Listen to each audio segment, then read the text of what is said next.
19장 16절에서 26절까지 우리 한 절씩 교독하겠습니다. 어떤 사람이 주께 와서 이르되 선생님이여 내가 무슨 선한 일을 하여야 영생을 얻으리이까?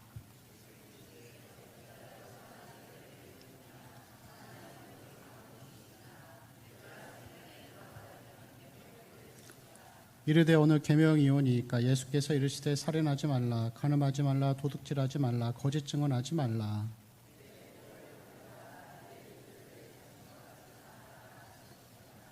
그 청년이 이르되 이 모든 것을 내가 지키어 싸운데 아직도 무엇이 부족하니이까?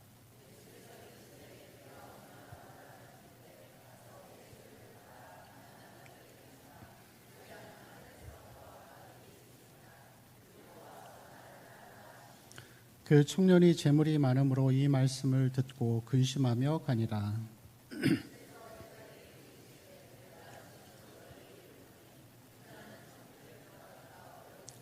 다시 너희에게 말하노니 낙타가 바늘기로 들어가는 것이 부자가 하나님의 나라에 들어가는 것보다 쉬우니라 하시니.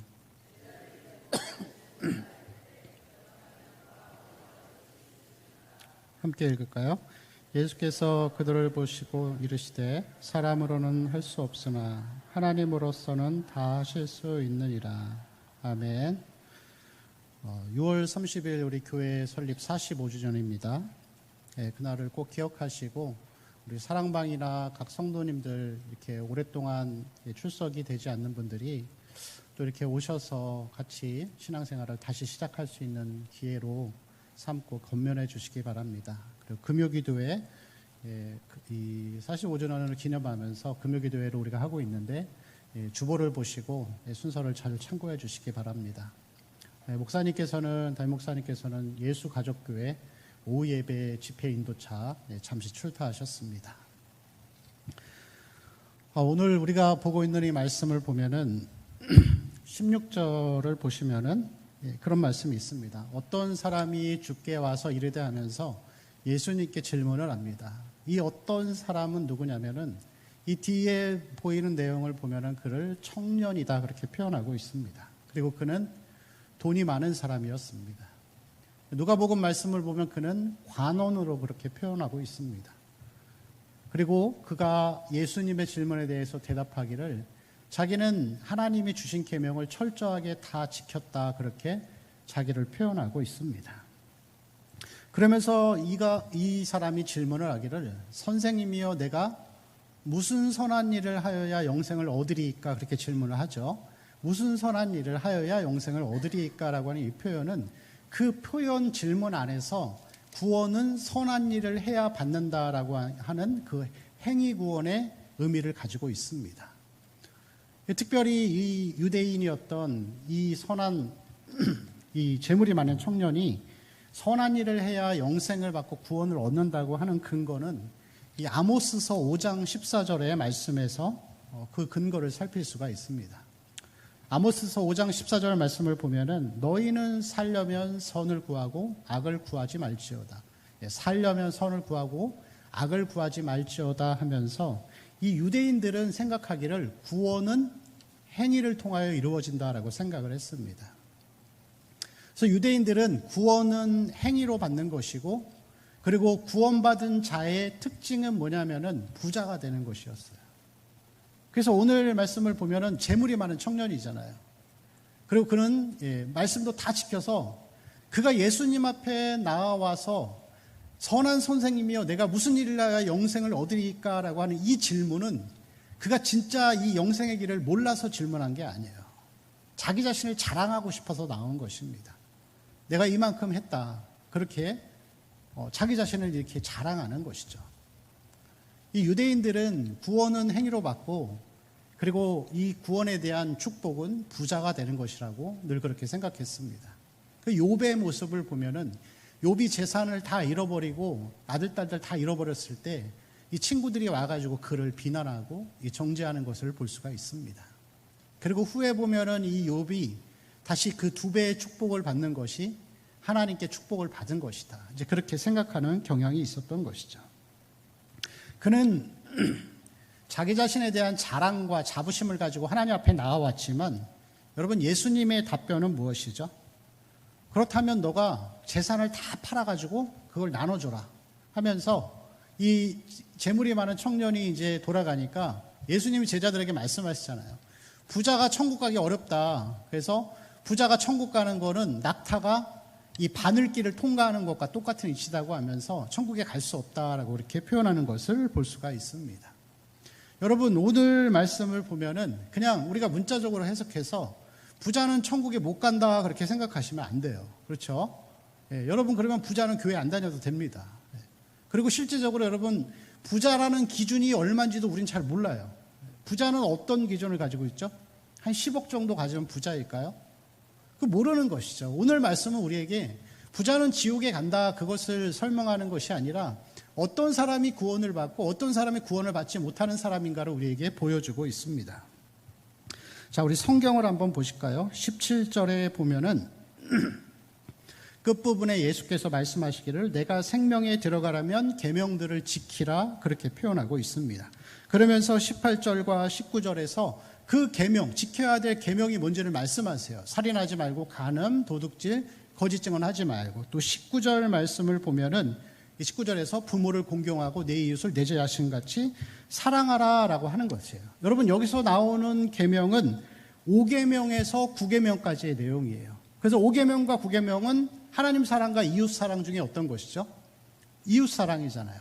예수께서 이렇게 질문을 하시는 이유는 뭐냐면은 이 이웃 사랑이라고 하는 거는 하나님을 사랑하는 자들에게 나타나는 하나의 당연한 결과를 보여주는 것이에요. 그래서 예수님께서 이 계명들을 지키라고 할 때는 앞에 나오는 하나님 사랑 1계명에서 4계명까지의 내용까지도 다 지킨다는 전제 아래에서 계명들을 지키라고 그렇게 얘기를 한 것이죠.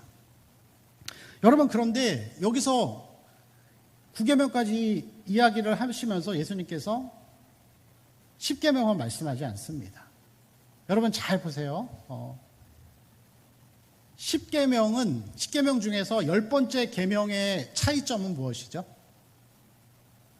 나머지 것들과 부모 공경, 살인, 간음하지 말라 이런 문제들은 10계명은 뭘 얘기하죠? 탐내지 말라.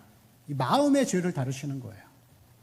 마음의 죄를 다루시면서 자, 여기서 9계명까지 예수님이 19절에서 말씀하신 다음에 그 다음에 이 부자가 모든 걸 다 지켰다라고 자기를 자랑했을 때 마지막으로 예수님 말씀하시죠. 21절에 내가 온전하고자 할진대 가서 내 소유를 팔아서 가난한 자들에게 다 나눠줘라. 여러분, 이 부자의 마음 가운데에서는 10번째 계명은 지키지 못하는 거예요. 여러분, 물질은 탐심과 관련이 되어 있습니다. 그리고 10계명에서 말씀하고 있는 이 탐심의 죄는 단순하게 이웃의 그것을 탐내지 말라라고 하는 것은 다 포함되는 거예요. 돈에 대한 탐심, 그 다음에 먹는 것에 대한 탐심, 식탐, 여러분 식탐, 그리고 성적인 욕망들, 이 마음에 가지고 있는 모든 죄들을 다 포함하는 것입니다. 여러분, 사실 성경은 구약 성경도 우리에게 그냥 눈에 보여지는 행동만을 지킨다고 해서 천국 간다라고 우리에게 가르치지 않습니다. 구약 성경도 우리에게 여전히 마음의 중요성을 강조하고 있어요. 그래서 실제로 보면은 살인죄도 보면은 과실치사하고 고의살인은 처벌이 달랐잖아요. 왜 그러죠? 마음의 동기를 하나님 먼저 보시는 거예요. 그래서 여기에서 예수님께서 이 부자 청년에게 말씀하고 있는 것은 뭐냐면은 1계명부터 10계명까지 철저하게 다 지키라는 것을 얘기하는 것입니다. 철저하게 다 지키면 천국에 간다. 근데 여러분 생각해 보세요. 율법을 지킨다는 게 무슨 의미죠? 평생을 사는 동안 1초 1분도 어기지 않는 걸 얘기하는 거예요. 1초 1분도 1초 2초도 남을 미워하지 않는 거예요. 그러면 천국에 갈 수 없는 것이죠. 율법을 완전히 지켜야 되는데 그거를 못 지키면 지옥에 가잖아요. 그럼 여러분, 사람은 그것을 지킬 수 있어요? 없어요? 못 지키죠. 못 지키니까 여기서 예수님께서 그렇게 말씀하시는 거예요. 어차피 우리는 인간은 계명을 지키는 걸로 천국을 못 간다. 그러니까 부자가 천국 가는 거는 낙타가 바늘길을 통과하는 것과 같은 이치다라고 표현하시는 거예요. 자, 그러면서 뒤에서 26절을 보실까요? 예수께서 그들을 보시며 이르실 때 뭐라고 말씀하시죠? 사람으로는 할 수 없으나 하나님으로는 다 하실 수 있다. 그러면서 하나님의 은혜로서만이 우리가 천국에 가고 구원을 받는다라는 것을 우리에게 말씀하는 것입니다. 여러분, 이 논리는 뭐 계명을 지키고 부자 그런 얘기를 하는 것이 아니라 구원은 은혜로 받고 행위로 받지 않는다, 그것을 우리에게 설명하는 것이에요. 그래서 오늘 말씀이 부자 청년, 재물이 많은 청년에 대한 설교는 이 이야기는 공간복음, 마태마가, 누가복음에서 보면은 항상 앞에 나오는 어린아이와 같이 그 내용이 항상 설명이 되어 있어요. 재물이 많은 청년을 얘기하기 전에 예수님이 어린아이들을 안수하시잖아요. 그럼 뭐라고 말씀하시죠? 14절을 보시면은, 우리가 읽었던 본문 앞에 14절을 보시면 예수께서 이르시되 어린아이들을 용납하고 내게 오는 것을 금하지 말라. 천국이 이런 사람의 것이다. 여러분 잘 생각해 보세요. 어린아이 같은 자가 천국 가고 부자 같은 자는 지옥 가는 거예요. 그럼 여러분 뭐의 차이죠? 어린아이의 특징은 무엇이죠? 어린아이? 어린아이가 천국 간다라고 하는 건 무슨 뜻이에요? 순수한 영혼을 가져야 천국 가나요? 요즘 어린이들 순수하지 않습니다. 영악합니다. 어린아이는 여러분 누구에게 의존해서 살죠? 부모에 의존해서 사는 거예요. 부모가 밥 안 주고 옷 안 입혀주고 하면 못 살잖아요. 그 하나님 백성 구원받은 사람들은 하나님 아버지의 은혜와 그분을 의존해서 사는 자들이 천국 가는 거예요. 반대로 자기 의를 의지하고 행위와 공로를 의지하는 부자 같은 사람들은 천국에 못 간다 얘기하는 거예요. 그래서 여러분 이 말씀은 우리에게 복음의 사건을 얘기하는 것입니다. 구원은 믿음으로 받고 은혜로 받는 것이다. 어린아이와 같이 자기가 죄인임을 인정하고 하나님, 저는 하나님 없이는 살 수 없습니다. 이걸 고백하는 사람들이 천국 가는 거예요. 아니, 그렇게 고백한다고 해서 천국 가는 것이 아니고 은혜로 구원받은 사람들은 그런 고백을 하면서 산다는 것을 우리에게 보여주는 것입니다. 여러분 오늘 말씀을 보다가 보면은 특별히 여러분 사복음서 말씀은 앞뒤 내용을 잘 보셔야 돼요. 앞뒤 내용을 잘 보시고 앞뒤 내용들이 다 연결되어 있습니다. 자, 어린아이들에게 안수하시면서, 자, 이런 어린아이들이 이 부모를 의존하는 사람들이 천국 간다라고 하면서 그 다음에 재물이 많은 청년에 대한 이야기들이 나옵니다. 그러면서 이 재물이 많은 청년에 대한 이야기를 하면서 예수님께서 26절에 말씀하시죠. 사람으로는 할 수 없고 하나님만이 가능하다라고 은혜로 받는 구원을 이야기하는 것이죠. 여러분 그런데 27절을 보실까요? 27절을 제가 읽어드릴게요. 눈으로만 보세요. 이에 베드로가 대답하여 이르되 보소서 우리가 모든 것을 버리고 주를 따라 싸운즉 그런즉 우리가 무엇을 얻으리까, 그렇게 이야기를 하죠. 자, 잘 보시면은 이 부자 청년에 대한 이야기를 한 다음에 예수님 말씀하시잖아요. 저렇게 자기 가진 거 못 내려놓으면 천국 못 간다 했을 때 베드로가 자신 있게 얘기하는 거예요. 자신 있게. 보소서 내가, 여러분 사람들이 말할 때 내가 이런 얘기 많이 하잖아요. 내가 왕년에 자기를 나타내고 싶은 거예요. 베드로가 봤을 때 주님, 그러면 우리는 다 버렸잖아요. 다 버리면 우리 구원받은 사람 맞죠? 라고 하면서 예수님께 당당하게 질문을 하는 거예요. 그때 예수님 말씀하세요. 복을 주시는데 세상에 복도 주시고 그리고 이 상속과 이 내세에 가서 이 상속과 어떤 심판자의 권한 이런 복을 주신다라고 말씀하시는 거예요. 근데 여러분 잘 보세요. 30절을 보니까 예수님이 복을 주신다, 28절과 29절에 복을 주신다 말씀하신 다음에 30절에 반대로 말씀하세요. 그러나 먼저 된 자로 나중되고 나중된 자로 먼저 된다 라고 하면서 이런 의도신 거예요. 베드로가 막 자랑하면서 주님, 우리는 다 버렸으니까 당연한 보상이 있겠죠? 내가 예수 잘 믿었으니까 보상이 있겠죠? 그걸 물어보는 거예요. 내가 예수 잘 믿었으니까 보상이 있겠죠? 하는데, 그러나 나중된 자로 먼저 되고 먼저 된 자로 나중된다라고 하면서 예수님 이렇게 반론을 제기하시는 거예요. 구원은 은혜로 받는 거다. 그리고 구원 이후의 삶도 다 은혜다. 여러분 우리도 그렇지 않나요? 내가 하나님 열심히 믿었고 신앙생활 잘했으니까 하나님 보상 좀 해주세요. 그게 아니라니까요, 여러분. 예수가 십자가에 죽으신 거에 비하면 우리는 아무것도 요구할 권리가 없는 거예요. 그래서 그리스도의 삶은 은혜로 구원받고 은혜로 사는 거예요. 내 거 없어요. 다 하나님 거예요. 다 하나님 거. 그러면서 뒤에 또 말씀하시잖아요. 19절에서 19장 보시면은 거기까지가 이제 19장이 마무리가 된 다음에 이제 무슨 비유가 나오죠? 포도원 품꾼의 비유가 나옵니다. 여러분 잘 보세요.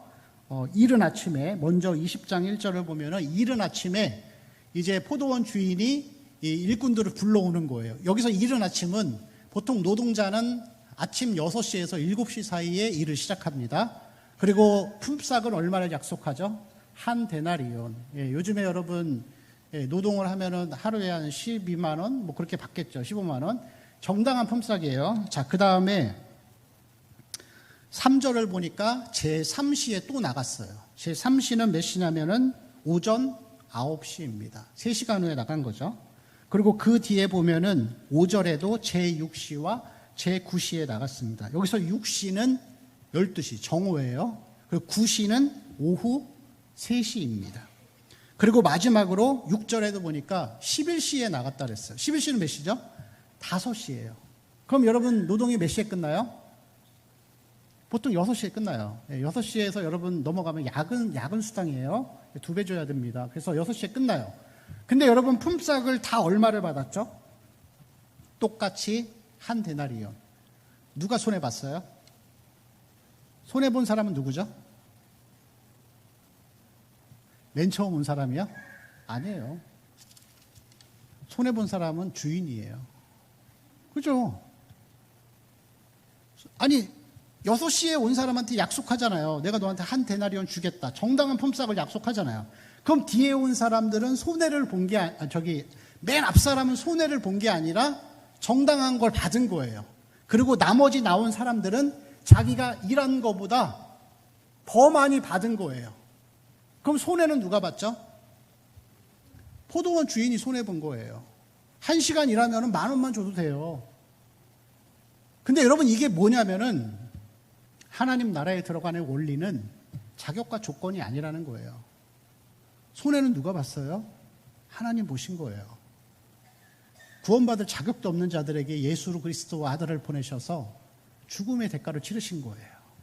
여러분 그만큼의 대가를 치르며 사실 수 있으세요? 없어요. 그래서 우리는 다 은혜로 사는 거예요.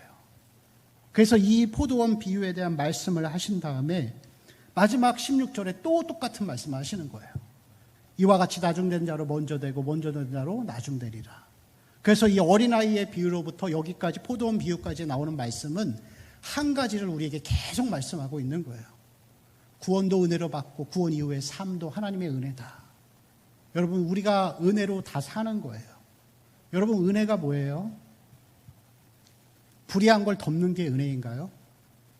아닙니다. 은혜는 예수 그리스도가 나를 위해 십자가에 죽으신 그 죄를 참아 보실 수 없는 하나님의 공의와 심판 앞에 우리가 겸손하게 사는 게 은혜예요. 십자가를 통해서 우리에게 주신 그 구원과 은혜 때문에 내 것을 인정하지 않고 다 하나님의 것으로 드리면서 사는 것이 그게 은혜입니다. 여러분 내 건 없어요. 내 거라고 생각하니까 자꾸 문제가 생기는 거예요. 내 거라고 생각하니까 목사님들이 자꾸 아들한테 교회를 물려주잖아요. 내 거 아니에요. 은혜의 원리가 뭔지를 모르는 거예요. 내 게 어디 있어요? 여러분 헌금 드리고 나서 나중에 내 거 다 주세요 그러나요? 그렇지 않잖아요. 다 하나님의 것입니다.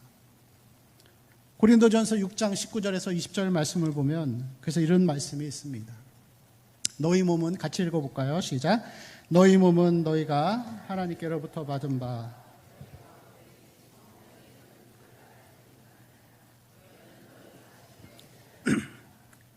값으로 산 것이 되었으니 그런즉 너희 몸으로 하나님께 영광을 돌리라.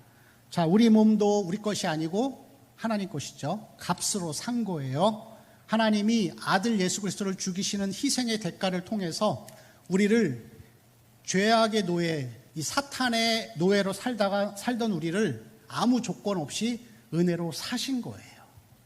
우리 몸도 우리 거면은 다 하나님 거예요. 우리 몸도 하나님 거면 다 하나님 거예요. 여러분 자녀는 누구 거죠? 자녀 하나님 거예요. 예. 잘 여러분 기억하세요. 내 자녀 아닙니다. 우리 자식들이, 우리 권사님들 가끔 우리 자녀들이 결혼을 해도 예배를 잘 안 나오고 늦게 나오고 하는 거 보면 화딱지 나시죠? 내 기준에 생각하지 마세요. 내 자녀 아닙니다. 하나님 자녀이기 때문에 하나님 때가 되면 다 가르치시고 그렇게 돌아오게 하십니다. 우리 권사님들 힘을 빼세요. 힘 빼세요. 그런 자녀 주시는 거는 왜 그러신 거죠? 나를 단련하시기 위한 하나님의 사랑의 선물입니다. 그렇게 생각하시면 여러분, 그 은혜는 우리를 자유케 하는 것이죠. 여러분, 우리가 누리고 살아가는 모든 것들 다 하나님 겁니다. 하나님이 우리에게 은혜로 주신 거예요. 햇볕도 은혜로 주셨고 공기도 은혜로 주셨고, 여러분 가정을 세우고 꾸리고 결혼하는 것도 당연한 거 없습니다. 매일매일 우리 운전하시죠? 운전할 때 사고 안 나는 게 당연한 거 아니에요. 하나님 지켜주시는 거예요. 내 것을 주장하지 않는 것이, 그것이 은혜입니다. 그래서 늘 우리가 하나님 앞에 그 은혜에 감사하는 삶이 먼저 있어야 하는 것이죠. 그래서 구원은 거듭나는 것이잖아요. 다시 태어나는 것입니다. 마치 우리가 불치병에 걸렸던 사람들이 다시 살아나는 그것을 이야기하는 것이죠. 그래서 갈라디아서 2장 20절 말씀을 보면은 사도 바울이 그렇게 고백합니다. 같이 읽을까요? 내가 그리스도와 함께 십자가에 못 박혔나니 그런즉 이제는 내가 사는 것이 아니요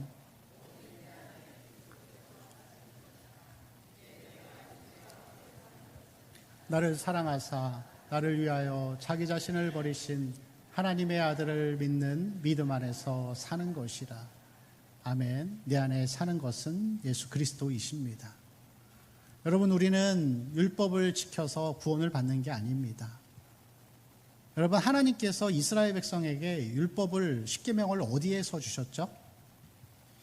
시내산에서 주셨습니다. 시내산, 홍해를 건넌 이후에, 구원받은 이후에 우리에게 주신 거예요. 그래서 이 하나님 말씀은 우리가 구원의 수단이 아니라 생활의 규범으로 주신 것입니다. 그럼 여러분, 하나님의 은혜로 구원을 받은 은혜의 백성들은 어떤 것을 보고 살아야 하는지를 오늘 본문이 또 우리에게 보여주고 있습니다. 자, 이 유대인의 특징, 이 재물이 많은 청년의 특징은 뭐죠? 구원은 선행으로 받는 거예요. 그래서 선을 많이 쌓을수록 상급도 많아지는 거예요. 그래서 여러분, 이 산상수훈의 말씀을 보면은 이 마태복음 6장에서 이 구제하고 기도하고 금식하는데 바리새인들은 어떻게 하죠? 저들이 사람에게 보이려고 구제하고 사람에게 보이려고 금식하고 사람에게 보이려고 기도한다라고 하잖아요. 여러분, 이 선행의 특징은 뭐냐면은 보여지는 거예요. 보여지는 거. 보여지는 거. 그리고 이 청년이 받았던 부자, 재물을 많이 쌓는 거죠. 쌓는 거예요, 여러분. 그래서 이 유대인들이 생각하는 구원받은 사람의 특징은 뭐냐면은 보여지는 행동과 쌓는 것을 중요하게 여기는 거예요. 채우는 것을 중요하게 여기는 것입니다. 그럼 여러분, 반대로 하나님 백성들은 어떤 삶을 사는 것이죠? 믿음과 은혜는 보이세요? 안 보이세요? 안 보이죠? 우리는 반대로 보이지 않는 것을 쫓아가는 삶이 되는 거예요. 그리고 또 반대로 부자처럼 쌓는 게 목적이 아니라 우리는 비우는 게 목적이에요. 그래서 여러분, 우리는 시간이 갈수록 보이지 않는 것을 쫓아가고 비워내는 훈련을 계속하는 거예요. 산상수훈이 그걸 얘기하잖아요. 심령이 가난한 자는 복이 있나니 천국이 저희 것이다. 심령이 가난한 거예요. 우리 마음속에 있는 죄악과 아집과 고집과 나쁜 기질들을 자꾸 비워가는 거예요. 십자가의 보혈의 은혜로. 그것이 우리가 살아가는 하나님을 닮은 사람들의 삶의 모습이라고 할 수 있습니다. 우리는 보이지 않는 것을 쫓아가는 거예요. 자, 고린도후서 4장 18절 말씀 보시면은 함께 읽을까요? 시작. 우리가 주목하는 것은 보이는 것이 아니요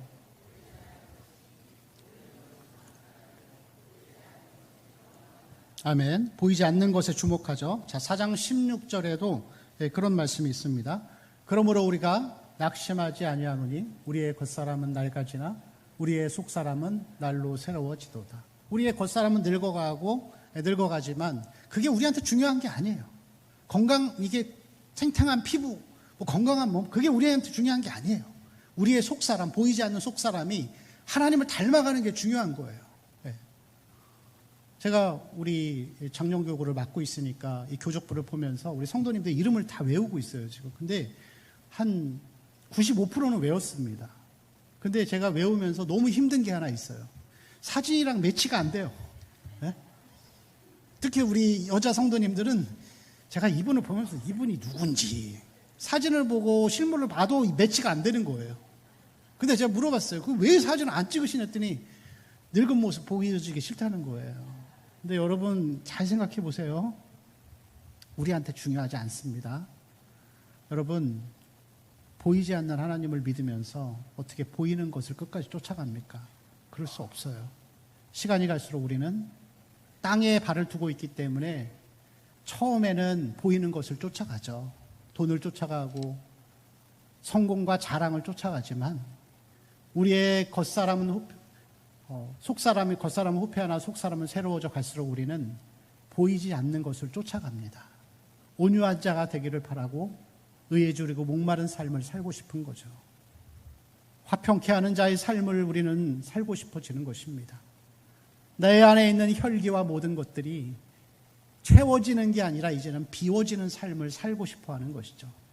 그게 하나님 백성입니다. 여러분, 오늘 말씀이 우리에게 그것을 계속해서 보여주고 있습니다. 하나님의 은혜를 경험하고 이러한 삶을 사는 자들에게는 더 이상 물질이 최우선순위가 될 수 없어요. 보이지 않는 것을 쫓아가는 자들은, 비워내는 자들은 하나님만을 구하게 됩니다. 여러분께서 진짜 구원받은 사람들은 삭개오가 그렇게 변하잖아요. 내가 잘못한 거 4배나 갚겠습니다. 돈이 더 이상 그에게 중요하지 않은 거예요. 사도행전에 성령의 은혜를 받았던 사람들이 재산을 통용하잖아요. 여러분 재산을 내놓으라는 얘기가 아닙니다. 보이지 않는 것을 쫓아가고 은혜를 아는 사람들은 하나님이 중요하기 때문에 나머지는 내려놓을 수 있는 거예요. 그래서 예수님도 그렇게 말씀하시는 거죠. 하나님과 재물을 겸하여 섬길 수 없다. 그게 중요하지 않다는 것을 우리에게 자꾸 보여주는 것입니다. 여러분, 신앙은 은혜로 구원을 받은 사람들은 보이지 않는 것을 쫓아가게 되어 있습니다. 우리의 속사람이 날로 새로워지는 것이 우리에게 최고의 기쁨이 됐으면 좋겠습니다. 우리가 물질로 채워지고 세상의 영광으로 채워지는 것보다 우리의 마음이 계속해서 비어지고 심령이 가난해지고 그 안에 온유한 자가 되어서 정말 영적인 땅을 기업으로 받아가는 그런 믿음의 백성들로 살아가시길 축원합니다. 우리 같이 기도하겠습니다.